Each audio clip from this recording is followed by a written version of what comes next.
Hello and welcome back. Today we're going to be talking about workplace energetics. FYI, my cats are currently play fighting, so if you hear or see anything that sounds like hissing or loud meowing, that is why. Everyone is okay. They're just getting a little feisty over there.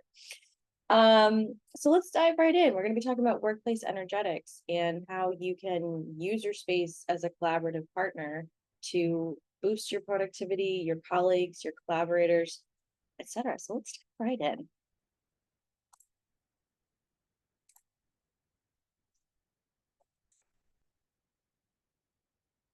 And those are the cats playing with the screen. Hello. Hello, Miss Fur Babies. All right, so today we're going to be talking about workspace energetics, designing environments that support creative potential. Now, I'm going to be talking about certain frameworks. This episode kind of leans more into corporate, but it will also apply to people who are maybe doing work from home or doing work in an office dedicated to them. That being said, if you have a specific question or something that I don't go over here that you would really like the answer to, please feel free to write a comment or send me an email.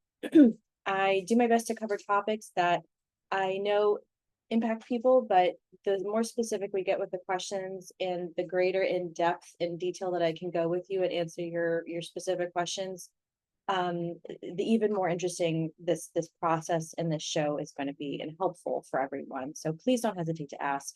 I am very happy to answer questions if I can. So workspace energetics, designing environments that support creative potential. But before we dive into that, you might want to know, if you're new here, who the hell I am. So I'm Katie Titi, founder of Soul Sanctuary, and I have over 10 years each in corporate interior design, workplace strategy, personal development, coaching, and more. I help entrepreneurs transform both their space and themselves. My trauma-informed and evidence-based approach blends strategy with soul, so you don't just redesign a room, you create a sanctuary that heals, inspires, and amplifies your gifts as a sensitive and neurodivergent solopreneur. Excuse me. So if you're here and ready for a space and business that grows with you, you are exactly where you're supposed to be. Welcome. And welcome back if you are not new here. Glad to have you. So overall vibe of this presentation, we're going to be talking about the energy of my cats losing their shit. Just kidding. The energy of your desk.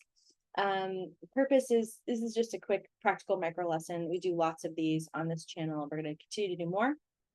And in fact, FYI, I want to structure these videos so that they are the most helpful and constructive for you. So I've decided to chop them up a little bit so that we have a little break.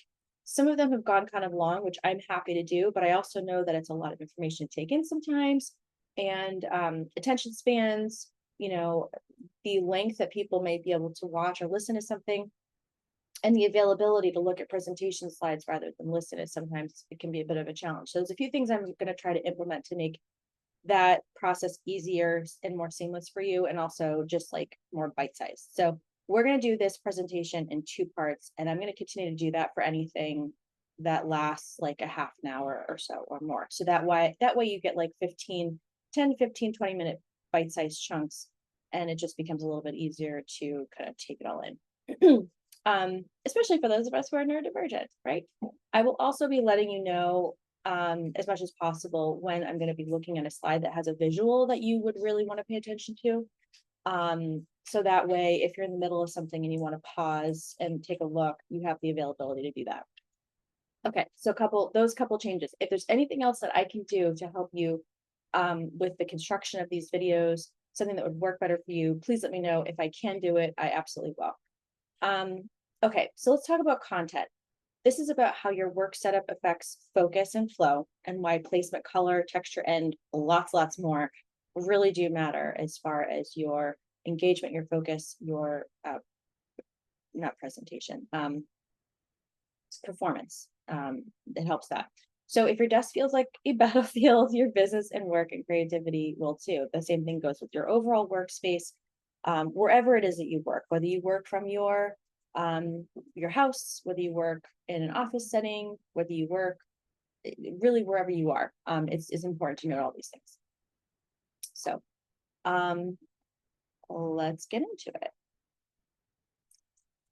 So what are your workplace or what are workplace energetics? Let's define it first.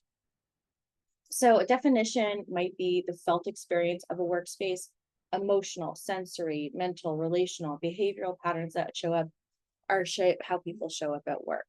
Why this matters? Energy absolutely impacts creativity, clarity, emotional, mental safety, connection, creativity, and productivity. We've talked in some of my presentations, and we're going to be talking even more in depth about brainwave states and how important those are for productivity and the type of productivity you're going to have with different brainwave states and how your space can help you with that.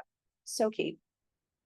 So the gap for most folks is that workplaces prioritize function and aesthetics, but neglect energetic coherence, meaning it might be a pretty backdrop, but it's not aligning with the goals of leadership and the community and the work being done. It's just kind of there. It needs to be more than just there, if you catch my drift. It needs to do much more than that if you want to be successful here. So let's talk about the science behind energetics. Nervous system states and environmental triggers play into this. Neurodivergent sensory responses to various environments can have a key role in productivity. Biophilic psychology, nature regulates stress and focus as well, or has the power to, and it's been scientifically proven to do so. Spatial cues in human behavior, so proxemics, thresholds, and flow. Proxemics is really, I forget that I will actually do a whole presentation on this if it's helpful. There was an anthropologist who defined this term, but it basically talks about how humans relate to each other and social space, which is really interesting, especially to design physical interior design and workplace and all kinds of space energetics. And what also impacts how we work are resonant and dissonant environments. Resonant being the harmonious and the dissonant being like stuff is off, right? We want our environments to be in lockstep with our goals. So things that can impact this from a physical standpoint, light, color, sound, airflow are a few. Texture, materials, and scent are a few.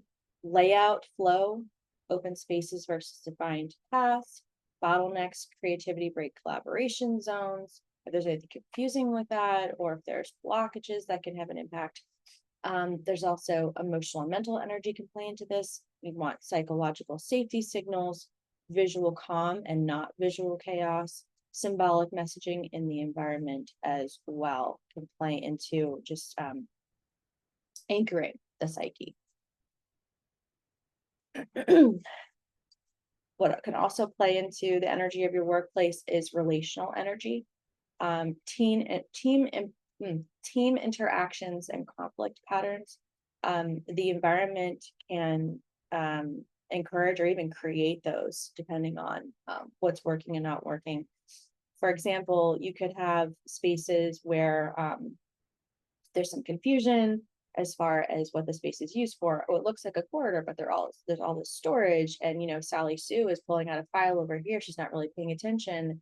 And Billy Bob is over here walking by, not really paying attention, thinking it's a corridor, and then they collide. That's, and hopefully most people, in that kind of interaction, both go, oops, my bad, and you move on. But really it should be the space saying, oops, my bad, I was set up incorrectly for what we're trying to do. I'm a little bit confusing here.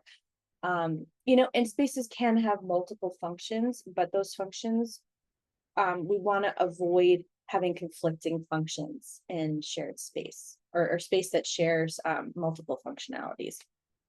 Okay. So also another thing that can happen is if you have, and I see this, I've seen this so many times, and this is such a pain point for people, and it's even a deal breaker sometimes for employees, where they'll be sitting in a space that's supposed to be for focused work. It might be their cubicle, it might be a touchdown space, and directly next to them is this big collaborative area, and their leadership is thinking, oh, everyone's going to collaborate, it's going to be great. Well, that may not work if you are trying to have focus work directly adjacent to very busy bee collaboration work where there's lots of talking, and the conflicts, again, of those space, even though those spaces are not together, they're directly adjacent, they can pose a direct conflict as far as noise levels. And this can cause conflict in the workplace as well. And actually, this one is way more likely to happen than the previous example that I mentioned, where you have a couple people that just bump into each other because the space is confusing.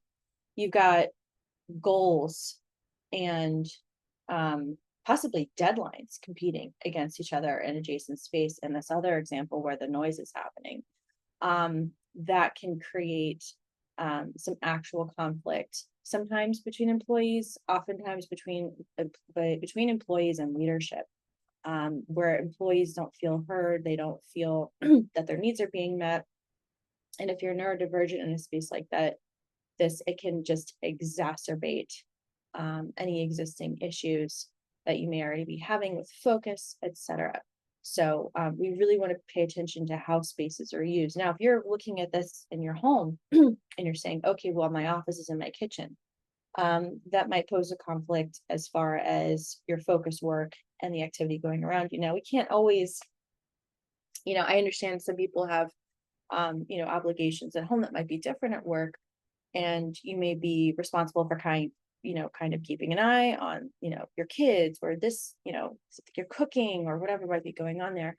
And so sometimes it's not possible, right, with the space that you have. So we want to do whatever we can and the best we can with the space that we have to be able to mitigate those conflicts within space. And sometimes it doesn't have anything to do with the space, and it just has to do with your obligations at home or wherever you are. So, but to be mindful of it and know that it can be a distraction point is the first step in helping yourself create a better outcome. So that's important. So yeah, relational energy. Whew, yes, this is a big sticking point for people. So we talked about team interactions and conflict patterns, microcultures in various zones, positive, negative, those can go both ways. How space either amplifies or absorbs tension. Now, when a space absorbs tension, that's a really successful space. We talk about things like noise absorption. That is such a game changer. And materials that do that, and also the way that the materials are structured to do that. Because you can have, for example, I'm going to go off on a little tangent for a second, so bear with me. We talk about noise absorption in corporate offices or at home or even in restaurants where, there's a lot of energy, there's a lot of talking, a lot of vibration going on in the space. If you can successfully implement noise absorption, that's going to be amazing for a space that would normally be noisier than you would like. With all these reflective surfaces, that can reflect noise, having a noise absorption can be really, really powerful. But the noise absorption material itself is not like, let's say you have a flat surface that's absorbing a lot of, that has a potential to, absorb a lot of noise. Well, that's great. It's only going to be successful to a certain percent, though, because it's not just about the material, it's about how it's constructed, right? What is it, where is it positioned? What is it absorbing, right? How much of the space does it take up? Is it wrapping around something? Is it in the middle of something that's going to be absorptive there? Is it in your ceiling? Is it in your floor? Is it in your floor, like maybe your carpet? Is it in your, we have natural noise absorption oftentimes in soft furnishings, which is a beautiful thing. And if you've ever moved out of a house, you remember how reflective the sound becomes once you start moving all of those furniture pieces out. So we really ought to think about, yes, noise absorptive materials can be great. They can be a great source of noise mitigation, but also it's the structure and the placement of those as well. And there's 2 different ratings for those, by the way. If you want to really nerd out on this topic, you can feel free to Google it. There's NRC and STC. NRC is a noise ratio coefficient, and that's just like, what's the material rated as far as its absorption. The STC is even more important in my experience, because it measures the noise absorption when you use that material in a specific type of space. It's more about the whole picture. It's more holistic, but it also gets a little bit, at that point you have to read into, okay, but is it structured the same? Is the test being taken for the STC uniform so that we don't have any variables, so that we know it's really about the noise absorption of the material and not, that they structured it, in an unfair way to make the material seem more noise absorptive than it is. So, it's an interesting topic to dive into. But the NRC is important. The STC, in my experience, especially once implemented, is really, really key. And we have all these other variables in space, right? An STC rating is going to be great for informational purposes, but once you install a material again in your own space, you have to consider how successfully you're implementing it in the space. Just throwing it in there isn't going to do enough. You have to think about how and where it's placed and structured. So that's my little noise absorption rant for the day. But it is important information for you to know if you want to be mitigating noise in space, and many people do. And again, if you're working from home, if you're working in a smaller office setting that maybe is not like a big corporate office, even just consider soft furnishings, because they do, depending on the furnishing, have a great ability to, on their own, oftentimes mitigate noise. But again, it's soft furnishings. You're going to get reflective properties with materials like metal and others. So yeah, it's really interesting field. Actually, I should do a whole thing about a noise mitigation, I think, and just the science behind it. I think that'd be really interesting for everyone to see how that really works. Absorptive, reflective versus the different absorptions and reflective properties of all kinds of materials is really interesting stuff, for sure. At least I think it is.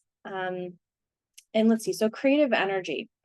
So zones for ideation, deep work, and restoration, color material cues that encourage inspiration, and artistic cues that encourage inspiration is all conceptual. It could be branding, or it might just be artist work. I once worked with a company who they did some pretty good things with their design work. One of the things I really appreciated about working with them is that they had the most beautiful artwork specified. Like whoever did that, like really did a good job. It was a lot of just California landscape, nature, and water scenes. And it was perfect, blend of the biophilia and just stunning photography. Energetic, just, by the way, as I'm spilling the tea with you all today, you can get my Descent mug if you feel like it on my Etsy shop. I'll drop a link in the comments. Yeah, let's see. Signs of space is energetically off. So these are a few signs: chronic communication tension or flat out miscommunication or conflict, drop in engagement morale. Definitely notice that because everyone is very womp womp. Sensory overstimulation, people just, super anxious or overwhelmed, fragmented messaging or chaotic aesthetics, and spaces that contradict company values, right? There's a misalignment there. All of this can have impacts on teams, burnout, turnover, presenteeism, performance decline, etc., and just wanting to be in an office space. So if this is you and you're at home, I'm kind of, jumping back and forth between kind of more corporate environments versus being at home. This might look like it's hard to stay focused because you're just bored and uninspired because there's, nothing around you that's supporting the inspiration, right? Or it may be that you are, again, you got your kitchen, you got your office in your kitchen or something, you've got just like a zillion things on your countertop reminding you of all your to-do lists for the week. Instead of being able to focus, that becomes very distracting, right? So there's all kinds of ways in which this shows up in all kinds of environments. So how energetics influence leadership. Actually, do I want to save this for part 2? Nope, we're going to do this one.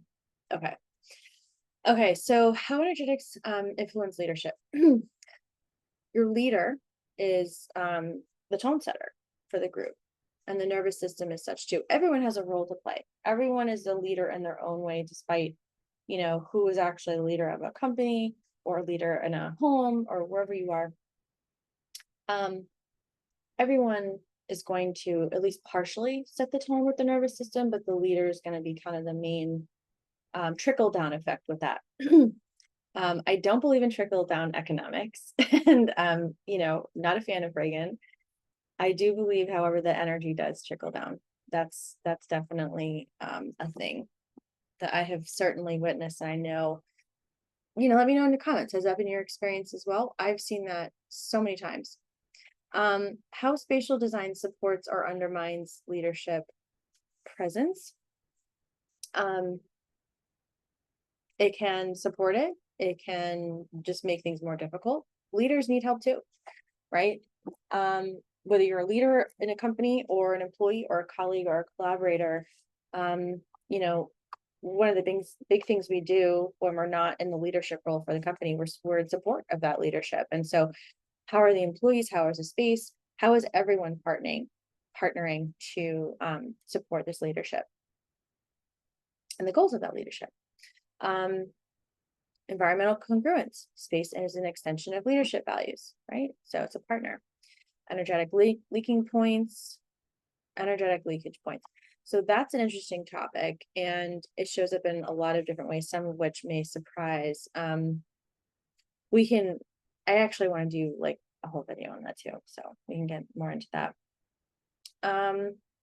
So Soul Sanctuary, of which I am the founder, our approach to workplace energetics is trauma-informed, evidence-based, and nervous system aligned design, meaning that's our baseline. That's where we start. The space has to feel psychologically safe for you to be successful. In addition to that, we also design for inspiration, motivation, desire, but trauma-informed nervous system design is a baseline for us. We also work, not exclusively, but we tend to target inclusive, neurodivergent, friendly frameworks and solopreneurs and those who are sensitive, because we know that this work is even more important to folks like you. If you identify as any of those things, than it is for the average neurotypical person out there. But it still helps the neurotypical people, which is great, right? We're helping ourselves, we help others as well while we're at it. Energetic mapping of a workplace. So we have zones of activation, zones of overwhelm, and zones of collapse. So we kind of want the happy medium, and I've shown this meter here to just kind of demonstrate where we want to land somewhere kind of in the middle.